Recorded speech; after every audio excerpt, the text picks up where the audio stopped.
नमस्कार दोस्तों, स्वागत है आपका मार्केट इन 10 मिनट्स में, जहां पर हमारा उद्देश्य होता है कि हम अपने निवेशकों को एक ही वीडियो में मात्र 10 मिनट के अंदर लगभग सभी डेली शेयर मार्केट अपडेट्स और जरूरी स्टॉक स्पेसिफिक न्यूज प्रोवाइड करें। तो हमारी इस वीडियो को लाइक करके हमें सपोर्ट जरूर करें, और अगर आप हमारे चैनल पर पहली बार आए हैं तो इस चैनल को सब्सक्राइब जरूर कर लीजिए। साथ ही कमेंट में अपना फीडबैक देना ना भूले, ताकि हम अपनी वीडियो को और भी बेहतर बना सके।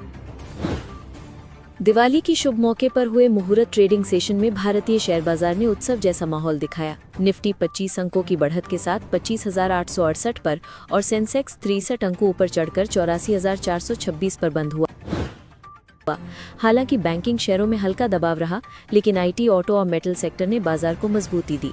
निवेशकों का सेंटिमेंट दिवाली पर पूरी तरह पॉजिटिव रहा। Infosys, Adani ports, Tata Motors, M&M और रिलायंस इंडस्ट्रीज जैसे दिग्गज स्टॉक्स में खरीदारी देखने को मिली, जबकि ICICI बैंक और TCS में मामूली गिरावट रही। विशेषज्ञों का कहना है कि नए संवत 2082 में निवेशक लंबी अवधि के नजरिए से मार्केट में एंट्री कर रहे हैं। एनालिस्ट मानते हैं कि भले ही इंडेक्स में बढ़त सीमित रही हो, लेकिन मिड कैप और स्मॉल कैप शेयरों में शानदार उत्साह दिखा। निफ्टी के लिए 25,800 का सपोर्ट और 26,100 का रेजिस्टेंस अहम माना जा रहा है। यानी अगर मार्केट 26,000 के पार निकलता है तो नए हाई की राह खुल सकती है। टेक्निकल एनालिसिस के मुताबिक निफ्टी फिलहाल बुलिश स्ट्रक्चर में है। ऑप्शन डेटा भी न्यूट्रल से पॉजिटिव सेंटिमेंट दिखा रहा है, जहां 25,600 से 25,700 पर मजबूत सपोर्ट और 26,000 से 26,200 पर रेजिस्टेंस देखा जा रहा है। बैंक निफ्टी में भी हल्की गिरावट के बावजूद पॉजिटिव स्ट्रक्चर बना हुआ है, और अगर ये 58,250 के ऊपर क्लोज होता है तो 59,200 तक की रैली संभव है। दिवाली के बाद कमोडिटी मार्केट में अचानक प्रॉफिट बुकिंग देखने को मिली। MCX पर चांदी करीब 7,500 रुपये प्रति किलो और सोना 2,400 रुपये प्रति 10 ग्राम टूट गया। हालांकि एनालिस्ट का कहना है कि लंबी अवधि में ट्रेंड अब भी पॉजिटिव रहेगा। इस बीच एशियाई बाजारों में तेजी का माहौल है। ग्लोबल टेंशन घटने और ब्याज दरों में कटौती की उम्मीद से जापान और दक्षिण कोरिया के शेयर इंडेक्स रिकॉर्ड स्तर पर पहुंच गए हैं। वहीं रेयर अर्थ डील के बाद इस सेक्टर की कंपनियों के शेयरों में जबरदस्त उछाल देखा गया है। तेल की कीमतें गिरकर लगभग $60 प्रति बैरल तक आ गई हैं, जो मई के बाद का सबसे निचला स्तर है।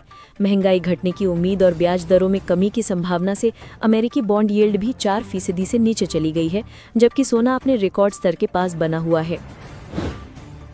अमेरिकी शेयर बाजार में S&P 500 ने जून के बाद की सबसे बड़ी 2 दिन की तेजी दिखाई है। लगभग 85% कंपनियों के नतीजे उम्मीद से बेहतर आए हैं, जिससे टेक सेक्टर में नई मजबूती दिखी। फेडरल रिजर्व की तरफ से ब्याज दरों में कटौती की उम्मीद ने निवेशकों के भरोसे को और मजबूत किया है। दक्षिण कोरिया में सेमीकंडक्टर की बढ़ती डिमांड ने अक्टूबर में एक्सपोर्ट्स को रिकॉर्ड स्तर पर पहुंचा दिया है। वहीं जापान में सानाई टाकाइची के प्रधानमंत्री बनने की उम्मीदों ने निवेशकों में उत्साह पैदा किया है।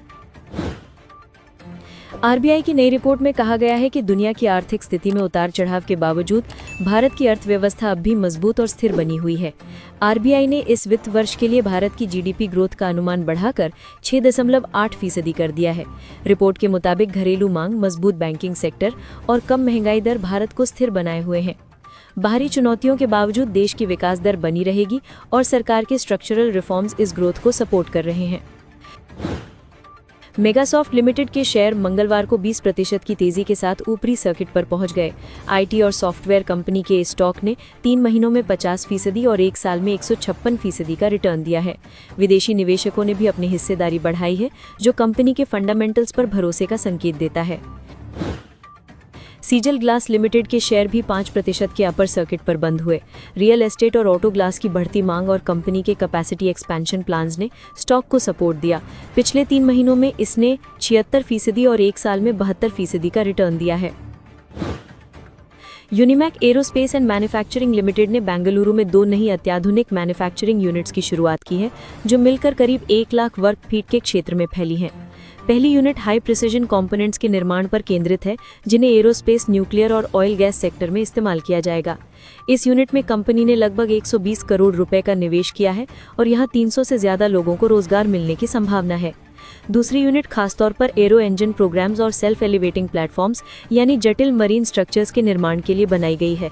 ये सुविधा यूनिमैक के make in India for the world mission के तहत भारत में उन्नत एरोस्पेस टेक्नोलॉजी को बढ़ावा देगी। कंपनी का कहना है कि इन दोनों यूनिट से उनकी प्रोडक्शन क्षमता में लगभग 40% की वृद्धि होगी और एक्सपोर्ट्स में 25% तक का इजाफा संभव है। रेखा झुनझुनवाला के लिए इस दिवाली बाजार ने गिफ्ट की तरह मुनाफा दिया। फेडरल बैंक के शेयर में 5% से ज्यादा की तेजी के साथ उन्होंने मिनटों में करीब 67 करोड़ रुपए कमा लिए। बैंक के शानदार तिमाही नतीजों और मजबूत एसेट क्वालिटी ने निवेशकों को आकर्षित किया है। ब्रोकरेज हाउसों ने भी इस स्टॉक पर बाय रेटिंग दी है और 250 रुपए तक का टारगेट प्राइस तय किया है। वोडाफोन आइडिया अब अपने 4G और 5G नेटवर्क विस्तार के लिए भारतीय वेंडर्स पर ज्यादा भरोसा कर रही है। कंपनी ने तेजस नेटवर्क्स, HFCL और HCL टेक जैसी घरेलू कंपनियों के साथ साझेदारी शुरू की है ताकि लागत कम हो और नेटवर्क रोलआउट तेजी से हो। ये कदम VI की टर्न अराउंड स्ट्रैटेजी का अहम हिस्सा है, जिसके तहत company made in India network पर काम कर रही है। तेजस नेटवर्क्स के 4G और 5G उपकरणों का ट्रायल VI के एक सर्कल में चल रहा है और प्रदर्शन अच्छा रहा तो जल्द कमर्शियल ऑर्डर भी दिए जा सकते हैं। HCL टेक कंपनी को ऐसी तकनीक दे रही है जिससे नेटवर्क खुद को रियल टाइम में बेहतर बना सके, जबकि HFCL VI के लिए नई राउटर्स की सप्लाई कर रही है ताकि 5G नेटवर्क मजबूत बने। VI के CEO अभिजीत किशोर ने कहा कि कंपनी अब हर दिन लाखों यूजर्स को बेहतर नेटवर्क अनुभव दे रही है। 16,500 साइट्स पूरी हो चुकी हैं और आने वाले महीनों में 10,000 नई साइट्स जुड़ेंगी। कंपनी का मकसद 5G लॉन्च के साथ अपनी ग्रोथ को नए स्तर पर ले जाना है। बिहार विधानसभा चुनाव अब शेयर बाजार की सबसे बड़ी चिंता और मौका दोनों बन गया है। अगर चुनाव के नतीजे बाजार की उम्मीद के अनुसार आएंगे तो निवेशकों को अच्छी तेजी देखने को मिलेगी, लेकिन अगर नतीजे उलट गए तो सेंसेक्स और निफ्टी में गिरावट भी आ सकती है। पिछले चुनावों में हम देख चुके हैं कि 2020 में एनडीए की जीत पर बाजार झूम उठा, विदेशी निवेशकों ने भारी खरीदारी की और सेंटिमेंट बुलिश बन गया। वहीं 2015 में बीजेपी की हार के बाद बाजार घबराया, सेंसेक्स करीब 600 अंक गिरा और रुपया कमजोर हुआ। लेकिन कुछ दिनों में ग्लोबल फैक्टर्स और इकोनॉमी डेटा पॉजिटिव रहने से बाजार फिर संभल गया। राज्य चुनावों का असर बाजार पर आमतौर पर थोड़े समय के लिए ही रहता है। इस बार विश्लेषक मान रहे हैं कि 2025 बिहार चुनाव का असर सीमित रहेगा, क्योंकि देश में राजनीतिक माहौल स्थिर है और केंद्र की नीतियों में बदलाव नहीं दिख रहा। अगर स्थिर सरकार बनती है तो बाजार में 2 से 3% तेजी आ सकती है। अगर गठबंधन की सरकार बनती है या नतीजे उल्टे आते हैं तो 1 से 2% गिरावट हो सकती है, लेकिन लंबी अवधि के निवेशकों को परेशान होने की जरूरत नहीं। दिवाली के मौके पर बाजार में निवेश के लिए नई चमकदार लिस्ट सामने आई है। ब्रोकरेज रिपोर्ट के अनुसार 8 कंपनियों में निवेश से अगले 12 महीनों में 15 से 32% तक का रिटर्न कमाया जा सकता है। HDFC बैंक में स्थिर ग्रोथ की उम्मीद है, क्योंकि इसकी क्रेडिट ग्रोथ, कासा स्थिरता और डिजिटल विस्तार मजबूत है। क्रेडिट एक्सेस ग्रामीण और माइक्रो फाइनेंस सेक्टर में लीडर है। इसमें लो कॉस्ट फंडिंग और बेहतर एसेट क्वालिटी कंपनी की ताकत है। लार्सन एंड टूब्रो L&T सरकारी कैपेक्स का फायदा उठा रही है। मजबूत ऑर्डर बुक और ग्रोथ इसे निवेशकों के लिए आकर्षक बनाते हैं। AIA इंजीनियरिंग, मेटल और माइनिंग इंडस्ट्री के लिए वियर पार्ट्स बनाती है। ग्लोबल डिमांड और मार्जिन सुधार से अच्छा रिटर्न संभव है। Allied blenders and distillers officers choice premium लेकर ब्रांड्स पर फोकस बढ़ा रही है, जिससे मार्जिन और रिटर्न बढ़ने की संभावना है। EMS इलेक्ट्रॉनिक्स और सेमीकंडक्टर सेक्टर में लीडर है। बढ़ती एक्सपोर्ट डिमांड और मजबूत ऑर्डर बुक से इसमें 32% तक का अपसाइड हो सकता है। Data patterns India defence electronics में तेजी से ग्रोथ कर रही है। सरकारी ऑर्डर्स और मेक इन इंडिया पहल से कंपनी के मौके बढ़ रहे हैं। ग्रीन लैम्प इंडस्ट्रीज फर्निशिंग और लैमिनेट्स कंपनी है। रिटेल और रियल एस्टेट रिकवरी से इसकी मांग में बढ़ोतरी की उम्मीद है। अमेरिकी राष्ट्रपति डोनाल्ड ट्रंप और ऑस्ट्रेलिया के प्रधानमंत्री एंटनी एल्बनीज ने व्हाइट हाउस में एक बड़ा समझौता साइन किया है, जो रेयर अर्थ और क्रिटिकल मिनरल्स की सप्लाई को लेकर है। इसका मकसद है चीन पर निर्भरता कम करना और दोनों देशों की इंडस्ट्रीज के लिए एक नया सप्लाई नेटवर्क तैयार करना। ट्रंप ने कहा कि अगले 1 साल के भीतर अमेरिका के पास इतने क्रिटिकल मिनरल्स होंगे कि उन्हें इस्तेमाल करने के लिए नए प्रोजेक्ट्स बनाने पड़ेंगे। उन्होंने बताया कि इस समझौते पर पिछले 4 से 5 महीनों से काम चल रहा था और अब ये फाइनल स्टेज पर पहुंच गया है। ऑस्ट्रेलियाई प्रधानमंत्री अल्बनेज ने बताया कि ये डील करीब $8.5 अरब के पाइपलाइन प्रोजेक्ट से जुड़ी है, जिससे अमेरिका और ऑस्ट्रेलिया दोनों के बीच माइनिंग और प्रोसेसिंग में साझेदारी और गहरी होगी। इसका फायदा अमेरिकी सेमीकंडक्टर, रक्षा और रिन्यूएबल एनर्जी सेक्टर को सीधा मिलेगा। दूसरी ओर ट्रंप ने चीन को लेकर भी सख्त रुख अपनाया है। उन्होंने कहा कि अगर 1 नवंबर तक चीन से कोई ट्रेड डील नहीं होती तो अमेरिका चीनी सामानों पर 155% तक का टैरिफ लगा देगा। उनका कहना है कि चीन अभी भी 55% तक का टैरिफ दे रहा है, लेकिन अब और सख्ती की जाएगी। ट्रंप ने ये भी बताया कि वे इस महीने के अंत में दक्षिण कोरिया में चीनी राष्ट्रपति शी जिनपिंग से मुलाकात करेंगे। उनका कहना है कि ये मुलाकात दोनों देशों के बीच एक न्यायपूर्ण और शानदार ट्रेड समझौते की दिशा में अहम कदम साबित हो सकती है। ट्रंप ने ये पुष्टि की है कि उन्हें चीन की ओर से अगले साल की शुरुआत में बीजिंग आने का निमंत्रण मिला है और वे वहां जाने की योजना बना रहे हैं। इससे ये संकेत मिलता है कि दोनों देशों के बीच तनाव के बावजूद संवाद जारी रहेगा। आईपीओ मार्केट से बड़ी खबर यह है कि ब्रुकफील्ड समर्थित एविडा इलेक्ट्रो ने 9,000 से 10,000 करोड़ रुपए जुटाने के लिए सेबी के पास अपना DRHP दाखिल किया है। ये एविडा ग्रुप की सोलर मैन्युफैक्चरिंग शाखा है और आईपीओ का उद्देश्य सोलर सेल और मॉड्यूल की क्षमता को बढ़ाना है। एविडा इलेक्ट्रो उत्तर प्रदेश और महाराष्ट्र में अपनी सोलर फैक्ट्रियों का विस्तार कर रही है। कंपनी अगले 2 साल में अपने उत्पादन क्षमता को 13.6 गीगावाट मॉड्यूल और 12 गीगावाट सेल तक बढ़ाने की योजना बना रही है। कंपनी का मकसद भारत को सोलर और ग्रीन एनर्जी क्षेत्र में आत्मनिर्भर बनाना है। एविडा group solar, green hydrogen, battery storage और ग्रीन डेटा सेंटर जैसे कई क्षेत्रों में सक्रिय है। पिछले साल कंपनी ने ब्रुकफील्ड रिन्यूएबल पार्टनर्स और थाईलैंड की GPSC से $1.3 बिलियन से ज्यादा की फंडिंग जुटाई थी ताकि क्लीन एनर्जी प्रोजेक्ट्स को विस्तार दिया जा सके। ब्रोकरेज फर्म BNK सिक्योरिटीज ने लॉरिस लैब्स पर कवरेज शुरू करते हुए इसे बाय रेटिंग दी है और 1030 रुपए का टारगेट प्राइस तय किया है, जो मौजूदा स्तर से करीब 18% ऊपर है। रिपोर्ट के मुताबिक लॉरिस लैब्स का सबसे मजबूत हिस्सा अब इसका contract development and manufacturing business है, जिसने पिछले साल 49% की जबरदस्त ग्रोथ के साथ 1370 करोड़ रुपए की कमाई की। BNK का अनुमान है कि लॉरिस का कॉन्ट्रैक्ट डेवलपमेंट और मैन्युफैक्चरिंग बिजनेस अगले 3 साल में 40% की रफ्तार से बढ़ेगा और एबिडा मार्जिन 19% से बढ़कर 28% तक पहुंच सकता है। LTM माइंडट्री के प्रेसिडेंट और whole time director Nachiket Deshpande ने 7 साल की शानदार सेवा के बाद 31 अक्टूबर 2025 को कंपनी से इस्तीफा देने का ऐलान किया है। उन्होंने कहा कि कंपनी उनके लिए सिर्फ नौकरी नहीं बल्कि सीखने और इनोवेशन का प्लेटफॉर्म रही है। देशपांडे ने AI सर्विसेज को स्ट्रेटेजिक पिलर बनाने में अहम योगदान दिया और कंपनी के बड़ी इंटीग्रेशन पहलों का नेतृत्व किया। उन्होंने कहा कि वो LTM माइंडट्री के सबसे बड़े चीयरलीडर बने रहेंगे। बोनांजा पोर्टफोलियो के मितेश ठक्का में DCB बैंक और टोरेंट पावर को नए संवत में 30% तक बढ़त की संभावना वाले शेयर बताया। DCB बैंक में स्टॉप लॉस 142 से 143 के आसपास रखकर 200 तक का लक्ष्य संभावित है और स्टॉक वर्तमान में 158 पर बंद हुआ है। टोरेंट पावर में शॉर्ट टर्म में 1370 से 1460 और मीडियम टर्म में 1550 का लक्ष्य है। स्टॉक 1312 पर बंद हुआ है और पिछले 7 में से 5 ट्रेडिंग सेशंस में बढ़त दर्ज की जा चुकी है। मार्केट एक्सपर्ट्स रमेश दमानी ने शिप बिल्डिंग सेक्टर में संभावनाएं और रेयर अर्थ की मांग बढ़ने की बात कही। उन्होंने इंफ्रास्ट्रक्चर डेवलपमेंट और मिड कैप फार्मा कंपनियों में भी अवसर देखा, खासकर 10,000 करोड़ से कम मार्केट कैप वाली कंपनियों में। दीपन मेहता ने अल्कोहल एंड बेवरेज सेक्टर में अलाइड ब्लेंडर्स और तिलक नगर इंडस्ट्रीज को पसंदीदा बताया।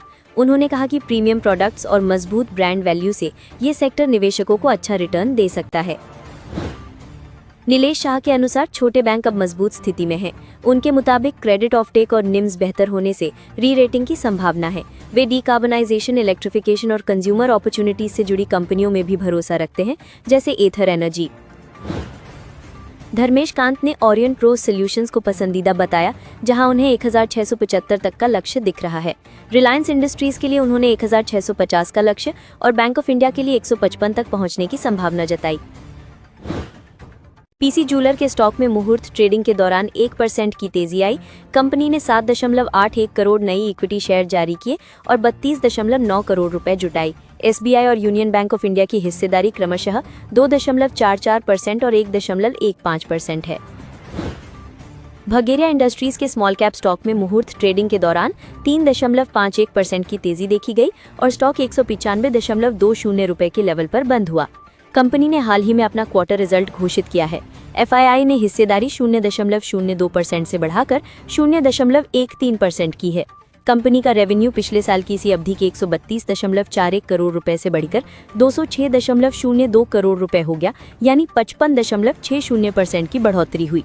एबिडा 18.88 करोड़ से बढ़कर 24.74 करोड़ रुपए हो गया, यानी 45.60% की बढ़ोतरी और नेट प्रॉफिट 11.47 करोड़ रुपए तक पहुंचा। संपूर्ण बाजार में नया संवत सकारात्मक नजर आ रहा है। सुशील केडिया के अनुसार डॉलर इंडेक्स अगले साल 20% तक बढ़ सकता है, जिससे वैश्विक मार्केट में अस्थिरता आएगी, लेकिन भारत मजबूत बना रहेगा। 2026 के दूसरे हाफ में आईटी और डिफेंस सेक्टर में शानदार रिटर्न की संभावना है। स्टॉक पिकिंग का समय है और निवेशकों को डर या अस्थिरता में घबराने की जरूरत नहीं है। हॉट सेक्टर में सरकारी खर्च वाले सेक्टर जैसे डिफेंस, रेलवे और पावर शामिल है। आईटी सेक्टर में टीसीएस जैसे स्टॉक्स 2 साल में डबल हो सकते हैं, जबकि ऑटो सेक्टर में टाटा मोटर्स, बजाज ऑटो और हीरो मोटोकॉर्प में तेजी की संभावना है। हाउसिंग, फाइनेंस और इंश्योरेंस सेक्टर में ब्रेकआउट हो चुका है, जिससे 2026 तक रिटर्न दोगुने हो सकते हैं। निवेशकों को स्टॉप लॉस लेने और पोर्टफोलियो साइज समझदारी से चुनने की सलाह दी गई है। अब बात जैन रिसोर्स रिसाइकलिंग लिमिटेड की, जो हाल ही में लिस्ट हुई है और इसने अपनी पहली तिमाही के नतीजे घोषित किए हैं। जून क्वार्टर में कंपनी की नेट सेल्स 3.5% बढ़कर 1549 करोड़ रुपए रही, लेकिन इसका एबिडा 94.1 करोड़ से घटकर 90.2 करोड़ रुपए हो गया, यानी करीब 4% की गिरावट।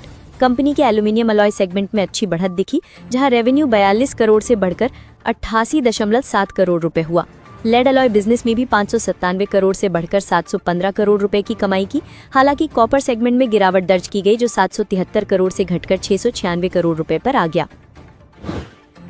अब चलते हैं डॉक्टर रेड्डीज लेबोरेटरीज पर, जिसे अपने आंध्र प्रदेश के श्रीकाकुलम प्लांट के लिए यूएस एफडीए से वॉलंटरी एक्शन इंडिकेटेड स्टेटस मिला है।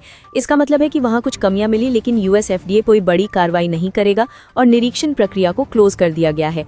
ये कंपनी के लिए राहत की खबर है, क्योंकि इसका मतलब है कि प्रोडक्शन और एक्सपोर्ट में कोई रुकावट नहीं आएगी। सोमवार को डॉक्टर रेड्डीज का शेयर 1288 रुपए पर बंद हुआ। यूएस H1 वीजा फीस के मुद्दे पर अच्छी खबर आई है। USCIS ने क्लियर किया कि पिछले महीने $1 लाख का अतिरिक्त शुल्क जो डोनाल्ड ट्रंप प्रशासन ने लगाया था, नए वीजा होल्डर्स पर लागू नहीं होगा। 19 सितंबर के बाद जो लोग अप्लाई करेंगे उन पर ये नई नीति लागू होगी। भारत और यूरोपियन यूनियन के बीच फ्री ट्रेड एग्रीमेंट पर भी बातचीत होने वाली है। भारत के यूनियन मिनिस्टर पीयूष गोयल 23 से 25 अक्टूबर को ब्रसल्स में ग्लोबल डायलॉग में हिस्सा लेंगे। इससे भारत की कंपनियों को यूरोपियन मार्केट में विस्तार करने का अवसर मिलेगा और यूरोपियन कंपनियों को भी भारत में निवेश करने का मौका मिलेगा।